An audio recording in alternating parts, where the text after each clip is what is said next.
Okay, gang, if you were able to get to this, if you got home in time, were able to get to this, and you have questions, you can use your questions on the little chatty here. Okay. But what I'm going to kind of do is I'm going to kind of go over just the basics of what my expectations are for you tomorrow and Wednesday, because I know a lot of you can't be here, but you might check in after your practices and things like that. So it's show what you know. I think I'm limited to just one page.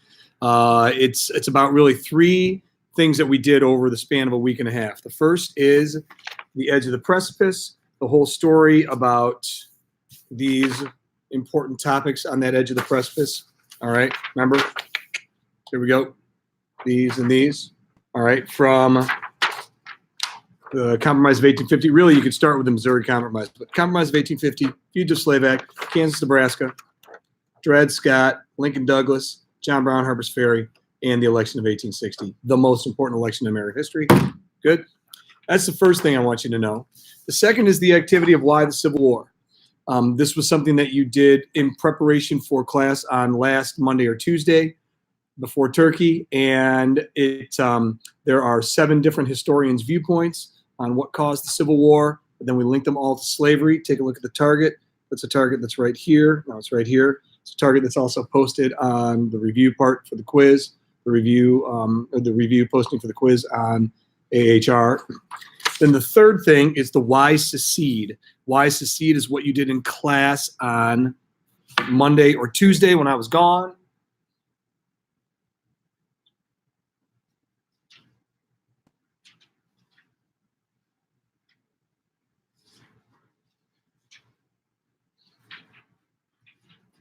Right here. This is the why secede. I don't expect you to know all of this, but I'm going to ask you, like in general, why, according to primary sources, why did the 7 southern states secede in 1860 and 1861, the first 7 southern states? Okay. And then also a nice little checklist. I think you got this from Mrs. Rankin. This is what you want to take a look at and see if you got, if you got it, if you don't got it, or anything like that. That tells you what you need to go back and study. Okay. Kelly's first question is, will there be any writing? Well, Kelly, it is a quiz. Of course there's going to be writing, or a test. Show us you know whatever it is. Yes, there will be writing on it. It won't necessarily be an essay or anything like that, but there will be writing. It's not just a Scantron. I don't do that. All right. There is going to be some multiple guests probably in there, but you should also be able to answer some questions yourself. Okay. So let me kind of go through a little bit of this. Also, there are on my USM, there is the GIM kit from today. You can go and play it yourself.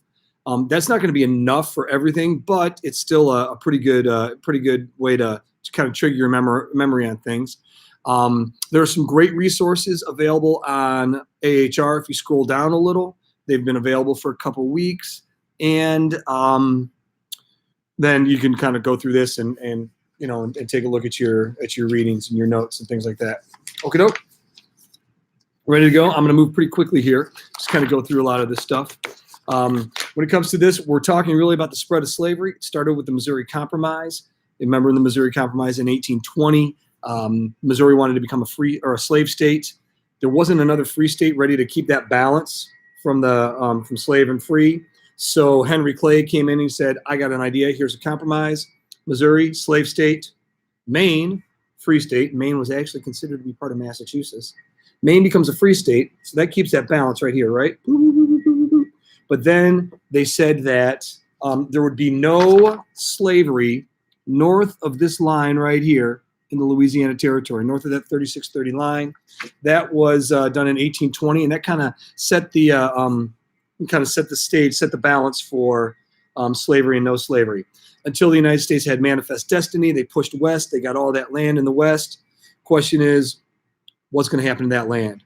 A guy named David Wilmot during the Mexican War said, "Hey, I want any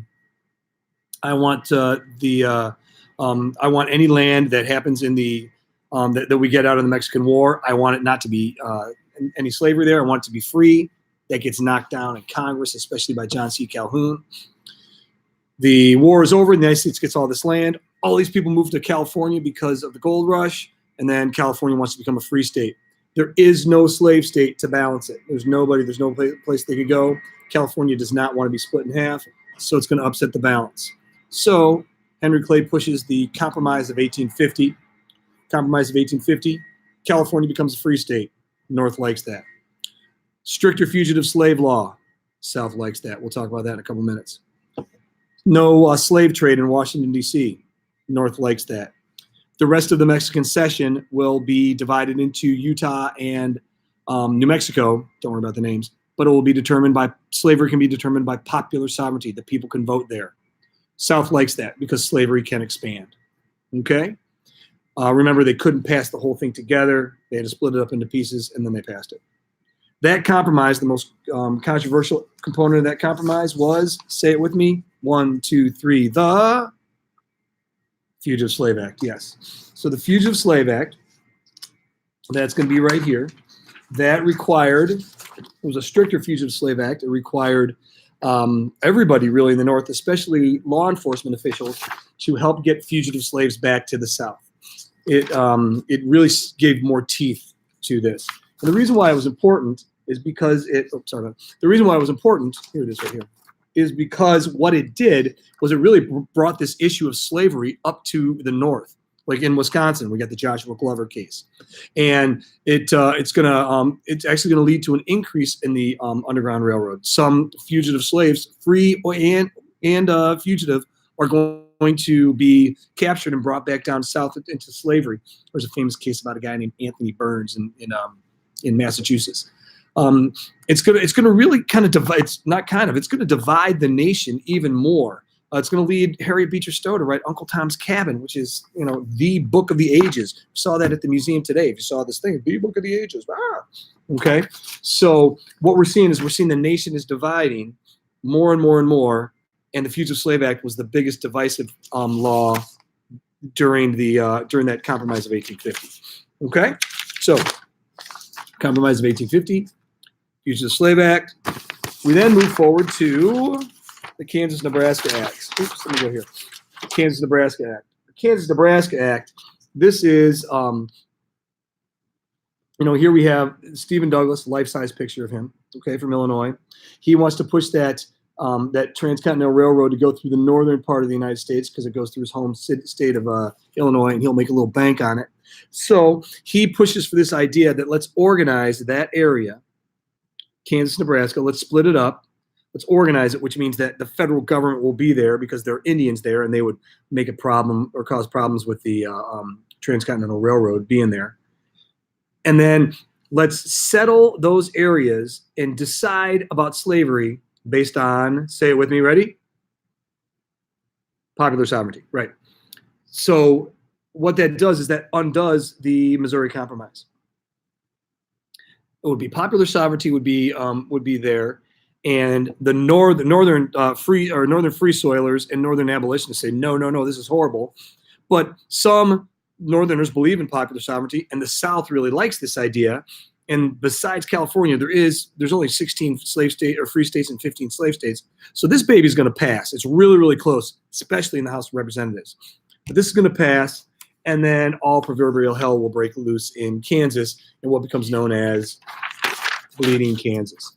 You've got pro-slavery settlers moving to Kansas. You've got anti-slavery settlers moving to Kansas. They're stopping people at the border. They're getting all nasty, crazy. It's nuts, and things get really violent. A pro-slavery constitution is written. An anti-slavery constitution is written. They call it out in Congress, and one congressman beats the tar out of another congressman with a cane. The House has like a royal rumble. Crazy, crazy, crazy. John Brown brings some people in here. That's listed right. Where's my John Brown thing? Right here. Right here. John Brown brings some things, and they have this Potawatomi massacre. It's nuts. Eventually, 200 people die, give or take, in Bleeding Kansas. And so what this does is it shows that this nation, that popular sovereignty is probably not going to work. The nation is dividing even more. I mean, it's getting violent. You could argue that the Civil War started in Kansas at that time. It's going to lead to the creation of a new political party. Some abolitionists are going to get together with some free soilers. They're going to link together. and they're going to create this Republican Party whose goal is to stop the spread of slavery. Because some abolitionists realize that they can't have a political party to outlaw slavery. That's too extreme, too much out there. But if they push to stop the spread of slavery, maybe that's going to do something. So that party is going to get really popular right away, and it comes out of the Kansas-Nebraska Act. So if we're looking at cause and effect, that's a lot of what we're looking at. The cause of the Kansas-Nebraska Act was looking to push for a railroad and then popular sovereignty. But the effects are going to be violence and the development of that new political party, an increased division in the country. It's crazy town. It's going nuts there, all right? So that's where we are so far. Let me take a little sippy sip here. All right. Good. Now, we fast forward to 1857. We got the case of Dred Scott. Dred Scott. By the way, all of these were at the museum today. All of these things were the first part of the Kenosha Civil War Museum, because this is the road to the Civil War, the edge of the precipice, on that little precipice, that little cliff. You know, hi, I'm here, and you might jump off or whatever. So, Dred Scott, enslaved African American. He's in Virginia, and then Alabama, then Missouri. His owner, John Emerson, takes him up to Illinois and then up to the Wisconsin Territory, present-day Minnesota, which are free. Lives there for a while. Comes back down to Missouri in the St. Louis area, and with some help of some abolitionists, he sues a new owner for his freedom. The argument, how could he be a free man? How could he be a slave, an enslaved person, if he lived in a free territory? Okay. The first court, the local court, agrees with him. Then it gets overturned by the state court, goes all the way to the Supreme Court. The Supreme Court, led by this guy, Roger B. Taney, Justice, he's from the South, he's from Maryland. In a 7-2 decision, they make what might be the most infamous decision of the Supreme Court ever. In this decision, the first thing they say is, and you should be able to follow along with me, but the first thing they say is African Americans are not citizens. They have no rights, free or enslaved. They are not citizens at all. Okay? So Scott can't even sue. So in reality, the case should have ended there, should have just been done. But then, not only does he say they're not citizens, in reality, they are property. Enslaved people are property. And because enslaved people are property, the government cannot take away property without due process of law, which means that the national government can't take away property anywhere, meaning that in any territory, any federal territory run by the federal government, slavery must be legal. And this makes everything crazy for abolitionists and free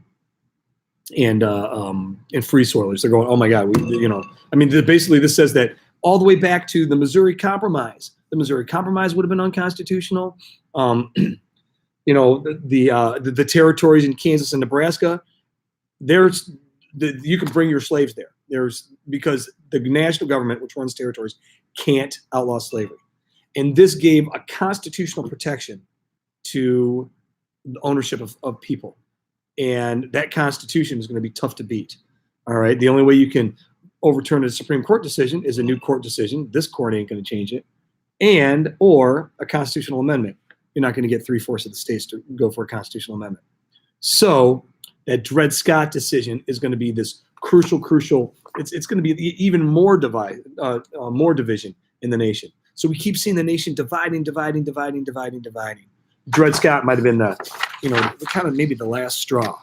Still not at war yet, but we still got issues, right? Now, we then go to the Lincoln-Douglas debates. You know about the Lincoln-Douglas debates. Abraham Lincoln and Stephen Douglas are running for senator. Lincoln is a Republican, doesn't want slavery to spread. Douglas is a Democrat, believes in popular sovereignty. He doesn't like slavery, but he basically says, hey, if people want slavery, vote for slavery, okay? It's their prerogative. If the people of Kansas want slavery, don't let the people of New York or Missouri or Illinois determine what the people of Kansas wants, popular sovereignty. So they debate, and in these debates, Lincoln traps Douglas. Lincoln says, so what about in a territory? Could the people of a territory, before it becomes a state, could they get rid of slavery? And at Freeport, in this Freeport doctrine, Douglas said that if the people of a territory vote in local officers that do not enforce a federal slave law, in other words, they have local officers that say, well, we're not going to let slavery be here, then they could outlaw slavery. Now, that doesn't hurt Douglas in the election. Douglas wins the election, the Senate election, becomes or gets reelected to be senator. What it does do is it hurts Douglas in the eyes of Southern Democrats. They want him to say that, no, slavery can be in every federal territory, no matter what. Lincoln, on the other hand, loses the election, but he gains a lot of popular support in the Republican Party. And that's going to be a big deal. Now, this debate, even though it was in these debates, even though it was just in Illinois, it's going to be followed all throughout the United States. All right. Like even in New York and probably some people in the South. All right. So these views are important because we're going to see Lincoln and Douglas again in 2 years in a different election for a big White House. But they didn't have an airplane yet then. No airplane, no Air Force One yet. I don't know. Maybe they had a balloon. Anyways, so what are we seeing? It's showing that even in Illinois, even in the Northwest, we've got division. The nation is dividing, teetering towards that edge of the precipice. And John Brown gets all nutty in Harper's Ferry, tries to take over a federal arsenal, overthrow the slave empire in the South, living out of the hills. It didn't work. But this divided the nation even more because people in the South are saying, this guy is exactly what every Northern abolitionist is. You know, they're crazy and all this. And Southerners or Northern abolitionists are saying, we've got to be able to do this because every Southerner is just this rabid slave owner. And so, again, it shows how this nation is just divided. So we've got the nation continuously dividing, continuously breaking apart. But we still need this sort of spark, this short-term, you know, you could say that's the straw that breaks the camel's back, or the, you know, it's what ignites this powder keg in the United States. And that's going to happen with the election of 1860, which is, say it with me right now, ready? The most important election in American history. Ooh, my computer moved. Okay. We have 4 candidates. Typically, we have 2 candidates. We have 4 candidates. We start with the Republican candidate, Abraham Lincoln. He is a Republican. He is pushing for no spread of slavery. He has told the South that if I'm elected, I'm not going to outlaw slavery in the South because I can't outlaw slavery in the South. The Constitution won't let me do that. But I do want it to stop from spreading. Stephen Douglas thinks he's going to be the Northern candidate, the Northern Democratic candidate. All right. He believes in popular sovereignty. But the Democratic Party splits over slavery and over the Freeport Doctrine because he believes in popular sovereignty, but no federal slave code, meaning that in a federal territory, slavery is not necessarily protected. John C. Breckinridge, the Southern Democrat, believes in popular sovereignty too, but in a territory, slavery can be there, federal slave code. So the Southern Democrats break from the Northern Democrats and they nominate John C. Breckinridge. Northern Democrats nominate Stephen Douglas. A constitutional union party comes up, and their goal is simple. Let's save this nation by keeping the union together. We'll keep the constitutional protection of slavery, but other than that, let's do whatever it takes to keep the union together. All right? So we've got good, no spreading of slavery, popular sovereignty, slavery in federal territories. Let's keep the union together. Election day comes along, things get crazy. See if you can see it on here. You can follow along on yours. Here's what we know. We know that Abraham Lincoln won a little less than 40% of the popular vote, which means that 60% of the nation didn't want him as president. But he still wins the Electoral College because he wins every northern state. And if you add up all the northern states, because they had the most representatives and therefore they had the most population, you add up all those northern states, he gets a majority of the electoral votes because the North had more population. The South looks at this and says, wait a second. A guy just got elected that we don't like his views. He only won, I did my research, he only won 2 of 906 counties in the South. 2. He wasn't on the ballot in 9 states in the South. No slave state supported the election of Abraham Lincoln. In fact, you could argue that nobody voted for him in 9 states, yet he still became president. Now, Abraham Lincoln said to the South, listen, I am not going to outlaw slavery where it is. All right, I can't do that, but I'm going to stop it from spreading. It's not enough. A guy from Missouri named John Crittenden stood up and said, hey, I got a compromise. Let's just take that line and divide the nation in half. Slave low, free up top. Abraham Lincoln and the Republicans, because the Republicans also won in the House of Representatives and the Senate, they said, no, we're going to push to stop the spread of slavery. That's what we do. The South, it was their final straw. December 20th, 1860, as a result of the election of Abraham Lincoln, South Carolina said, we are out. We secede. We're done. We're gone. They're going to be followed by 6 other states. You're going to get Georgia, Florida, Alabama, Mississippi, Louisiana, and Texas, the Deep South. And I want you to go back to something here. Maybe a month ago, when we started this whole fiery trial stuff, what do all of those states have in common? South Carolina, Georgia, Florida, Alabama, Mississippi, Louisiana, and Texas.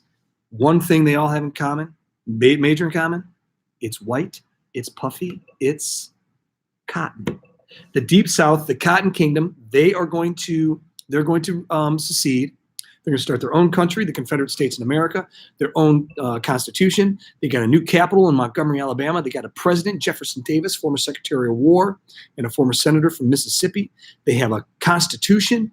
They've got a flag. They got it all. They're going to start a new country as a result of the election of President Abraham Lincoln. That's why it's the most important election in American history. They felt they didn't have a voice. All right?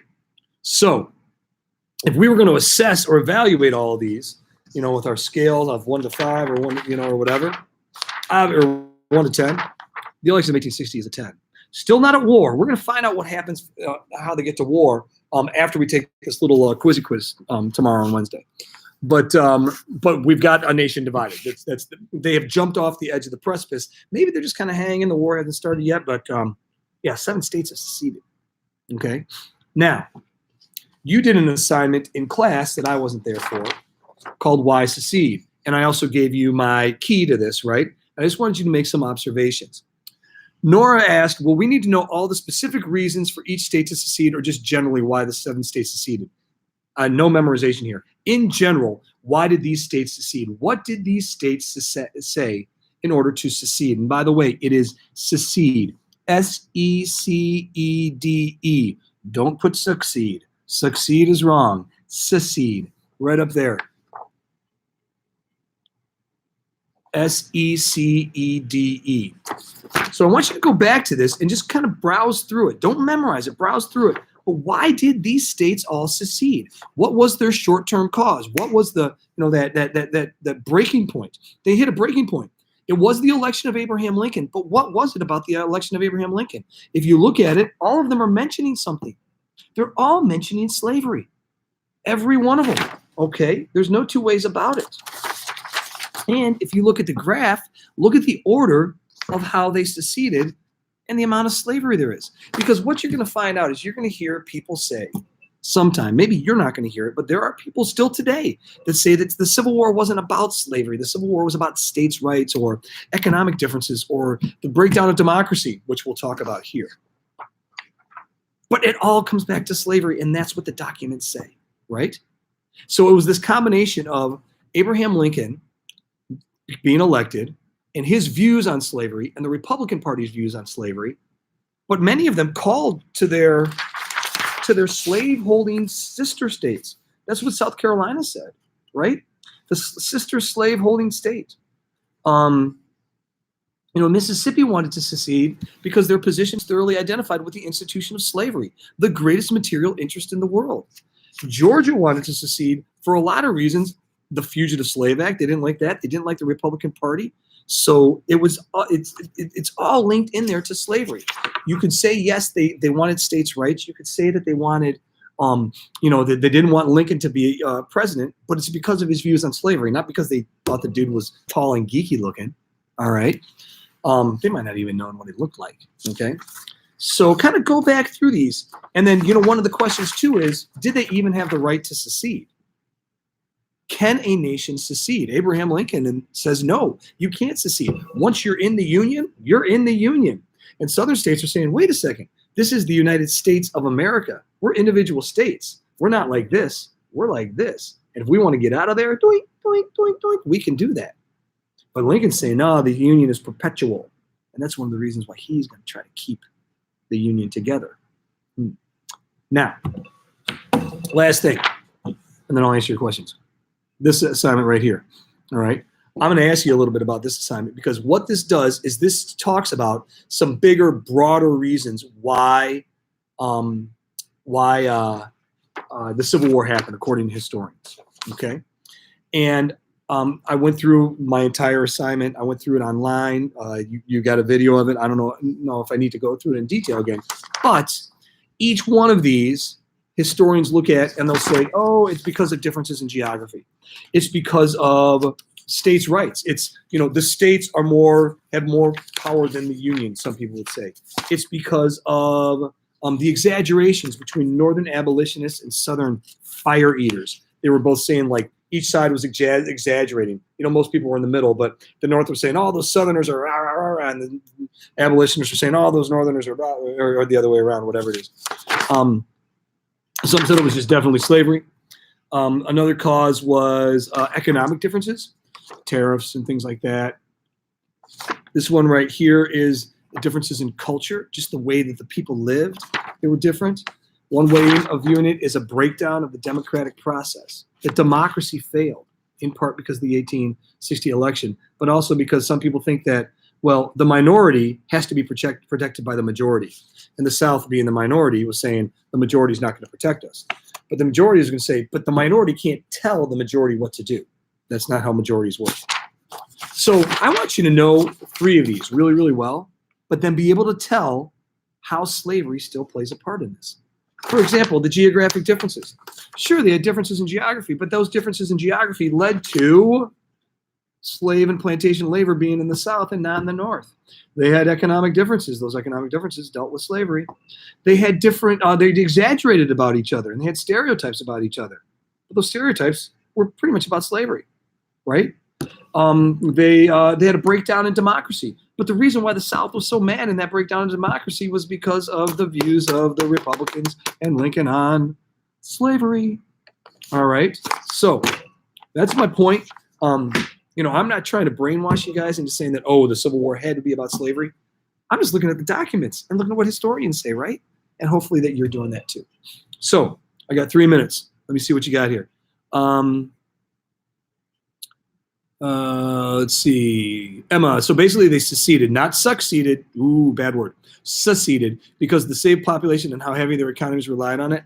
That's just one element of it. There are a lot of different elements, but it all comes back to the root of it is slavery. In fact, the state of Texas, just within the last year, stated that all students must learn in their standards that slavery is a root cause, because some people were just ignoring it as a cause of the Civil War. All right, it's why this stuff matters, right? Oh yeah, so it's that whole packet. Still use this info today. Why does it matter? Is that Lucy Fleck? Oh, Lucy, finger heart. Hi, Lucy, finger heart. Okay, any quick questions here, guys?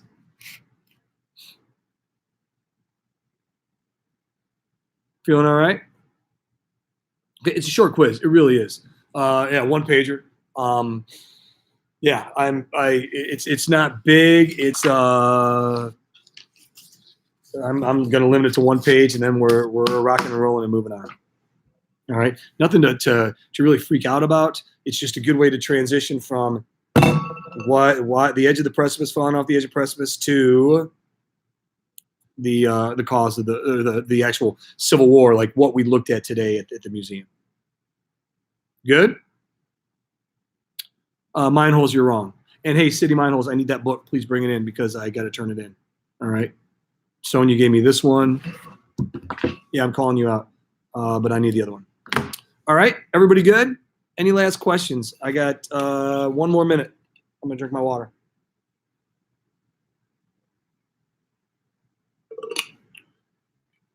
When is Nod due? Huh?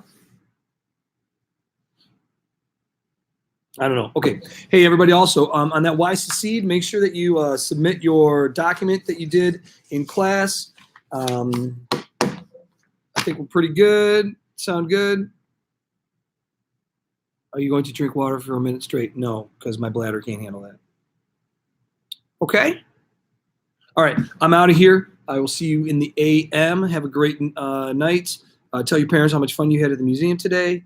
And history rules. Yay. Ooh, yay.